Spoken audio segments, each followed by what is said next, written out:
So welcome to this episode of Luv Subbin.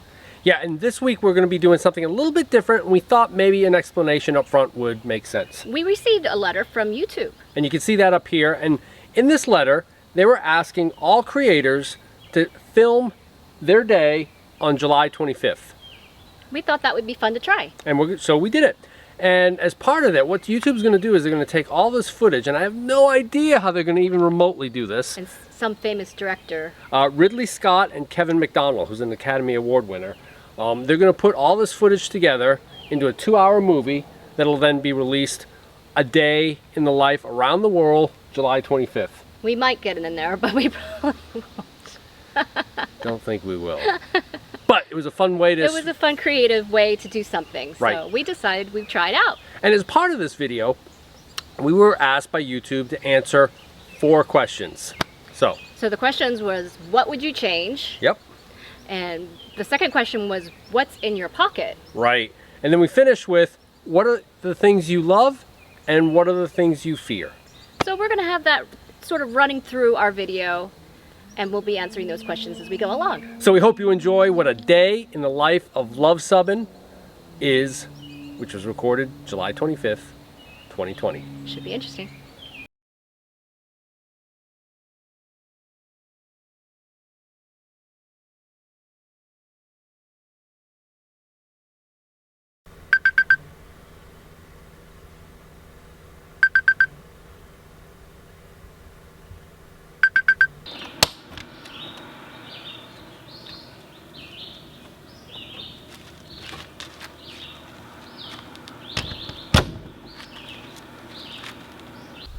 All right, well, good morning. It is Saturday, July 25th, and this is the day that the YouTube community is all coming together around the world to film a day in the life. So we're going to film a day in the life of Luv Subbin, and what better way than to get up in the morning and watch the sunrise on this day as the rest of the world does the same.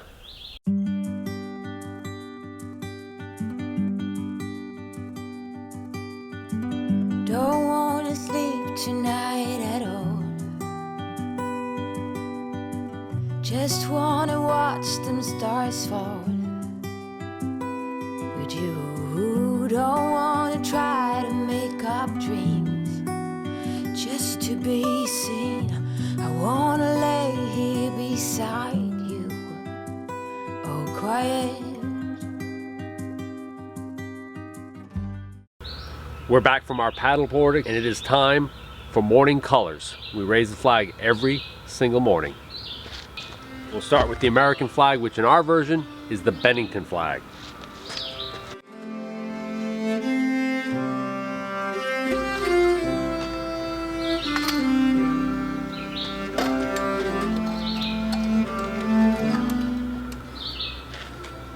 We'll of course have the flag of the Green Mountain Boys.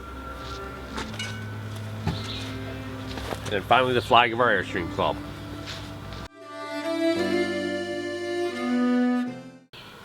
Alright, now it's time for one of the most important parts of the day, and that's making coffee.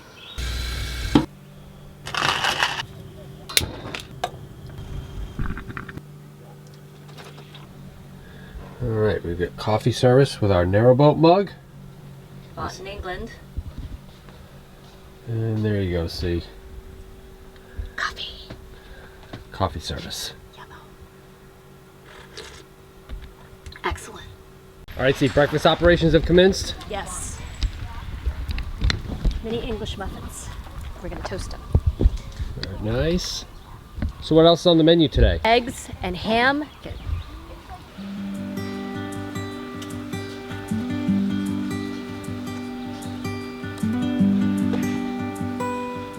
Alright, team meeting.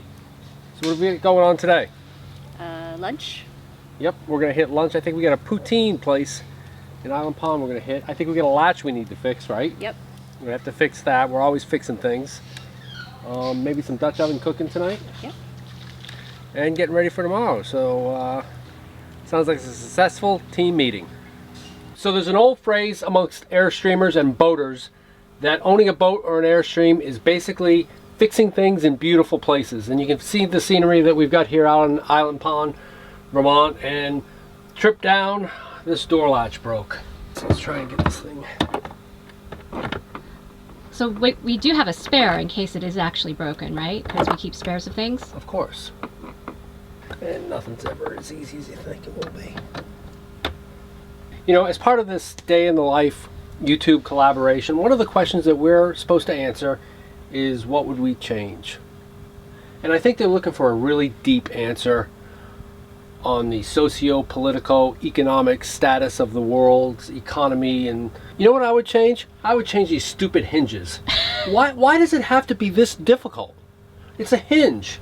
Does this number. Why do you have to have 3 and 4 different parts? So there you have it. I might not be that deep, but I would change the hinge. I would also change the latches too. Yeah, exactly. I would do something better than this. So there you have it. That's what I would change. We'll see in a second what Cindy would change. In the deep, typical Luv Subbin fashion, what she would change. Oh, that's not hard. I'd get rid of this roundabout right here and do something different. That has been driving me nuts since day 1. Looks like you're well on the way of getting it fixed. Yes, this thing has like 16 screws in it, 15 different ways of adjusting it, and I just wanted to open and close the door. Voila, we're fixed as long as the door shuts. Ah, yay!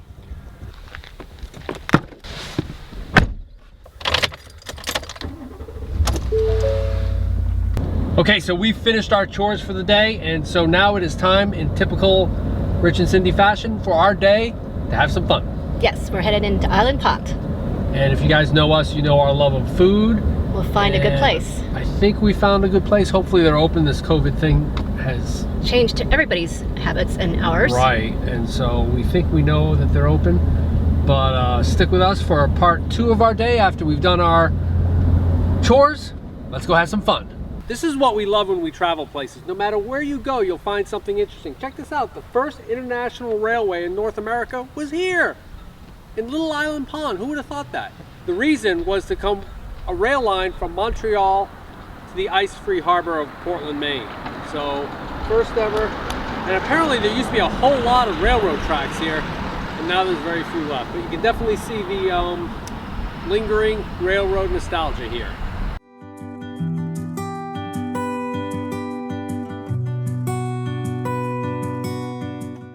We are here at the Kingdom Grill, as I said, the Northeast Kingdom. We have ordered and split the Vermont dog, which consists of what? Or just a lot of random goodness? Bacon, Dijon mustard, American cheese, looks like relish, and it looks like one of those red hot dogs. Oh, yeah. See, it's like a red hot dog. Oh, yeah, look at that. All right, let's see how this and tastes. Onions too. It's a little messy.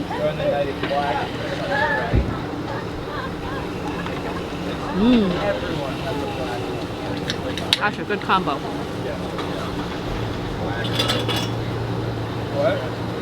You got a lot of flavors going on here. Really?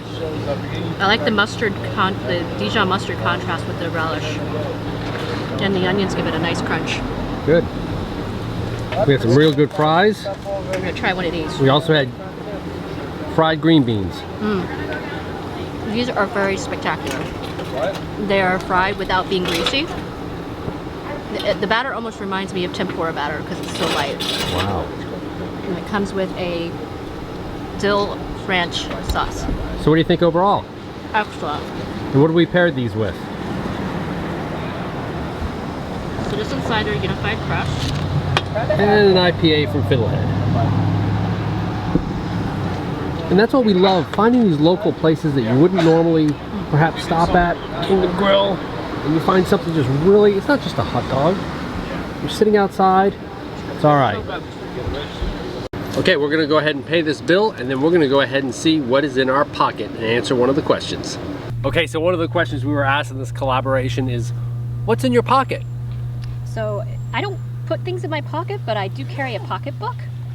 And we discovered we had the same thing. When we were married and we went on our honeymoon, one of my aunts and uncles gave us a bunch of Disney dollars. Yes. And we decided to spend every one of those Disney dollars on our honeymoon except for 2.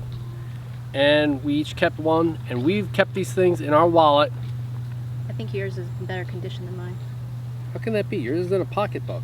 I don't know. Mine's on mine. I've been sitting on mine. But anyway, we each keep one Disney dollar, series 1990 it says, and I guess it's still redeemable. I think it is. I think it's worth $1 at Disney. That's what's in our pocket. I wasn't able to show it because I was charging the camera batteries, but I spent a good part of the afternoon getting the paddleboard in, the generator in, and all that heavy stuff. And as you can see, it's pretty much a jigsaw puzzle, how it all goes back together perfectly. Everything's got a space, everything's documented, but there's a lot of work getting that done. So it's 5 o'clock. What time is it? It's 5 o'clock somewhere, but after getting some stuff loaded up and a nice lunch, now it's hammock time. You're looking pretty comfortable. Yep, I've got a good book here, Space at the Speed of Light by Dr. Becky Smethurst, who's a Smethurst, I think, who's a outstanding YouTube. I'm reading about dark matter. I don't understand that. Why is it dark? Because it comprises 85% of the matter in the entire universe. Yet we can't see it, we can't detect it. Nobody know, you can't, it's not there, so it's dark. So how do they know it's there? Because it's kind of like the wind. You don't know that, you can't see or touch the wind, but you can feel its effect. And dark matter affects the way galaxies rotate, and suns and galaxies rotate. They can tell that there's dark matter there. This is way too deep for camping. Yeah, it makes my head hurt. Yeah.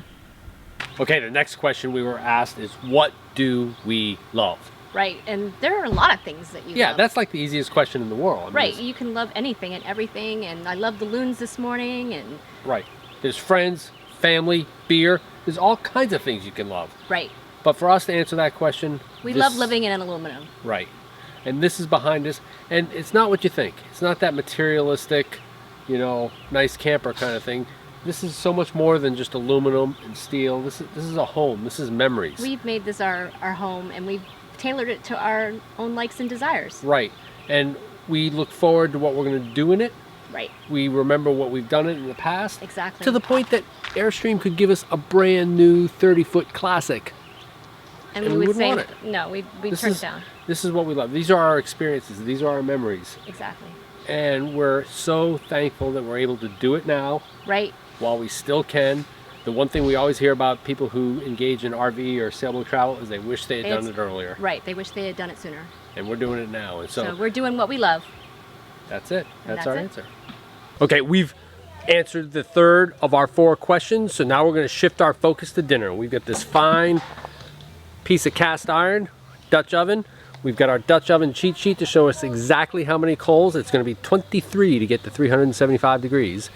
And we're going to be making a meatloaf here in our Dutch oven. So let's shift our focus to dinner. It's approximately 6:15 in the evening.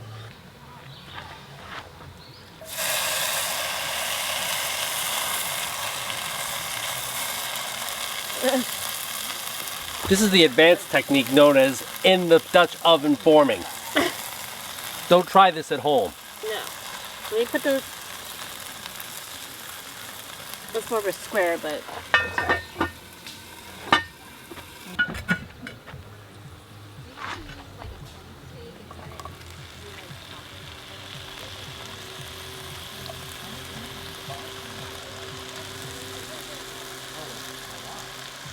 There you go.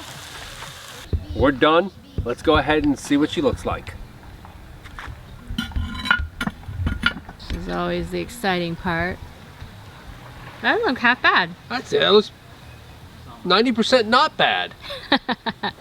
So we'll have to do a taste test. We will. We'll do a taste test inside. And by the way, this is, if anyone out there is watching from Lodge Cast Iron, this is the greatest engineered item I've ever seen. This thing is perfect. It's absolutely perfect. I love it. Thought for the day. Excellent. All right, as we're winding down this day in the life of, Yep. we're sitting down to dinner. It's about 8 o'clock. Right. And I'm looking back on the day and I'm thinking, Ridley Scott's probably going to be picking us up for something. And if he doesn't, hey, Jerry Bruckheimer, I'm available for Top Gun 3, call sign Love Sub. So, you never know. But nevertheless, we're sitting down to a fine dinner. Yep. We did some meatloaf, as we said, with the Dutch oven. Let's go see how it tastes. This is actually Beyond Meat. Meat to loaf. Meat to loaf. How does it taste? Does it taste anything like... Yeah, it doesn't taste like engineered non-meat product. I mean, this is really good. And that's what we love about Beyond Beef, if you've not checked out our video. But this is what we love about Beyond Beef. It's really, really good. Yep. Potatoes are cooked. Look at that. Oh, yeah. Maybe a few less coals on the bottom next time. Maybe a few, but not many few. But it's a good meal. We've got a few more things left. Yep. For the day, we have a few more things. We have one more question to answer. We do, so stay tuned for that. It'll be coming up soon. It'll be, what do we fear most? Yes, that's an important one. It is.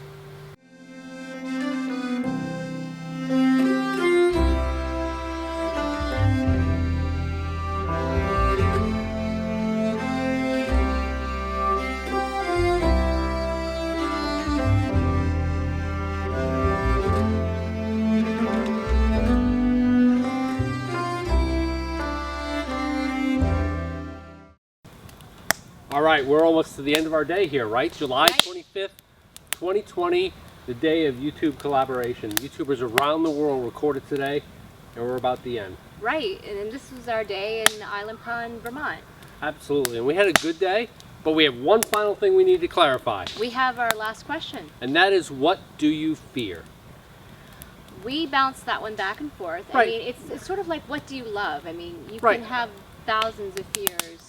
Of course, everybody fears terrorism and death and all that other stuff. Right. But when it came right down to it, we have a very wise friend of ours who once said, the purpose of life is to lie in bed at the nursing home and have the best stories of anyone. Right. Right? To be the center of attention with the stories. Right. So to have experienced, our fear is not to have experienced life to the fullest. Right. To be lying in that bed and having the dude next to you having better stories, and the person to the right of you having even better stories. Right. Knowing that you haven't experienced life to the fullest. And that's our fear. Yes. But, as with any fear, you have to address it, right? Right, and so you have a list of things you want to see, and we are going to do it as a challenge. All right. That's about it for the day. We've got one thing else, and that's just to kind of call it a night. Right. Turn out the lights, and call it a day. July 25th, 2020, YouTube collaboration. Cheers. Cheers.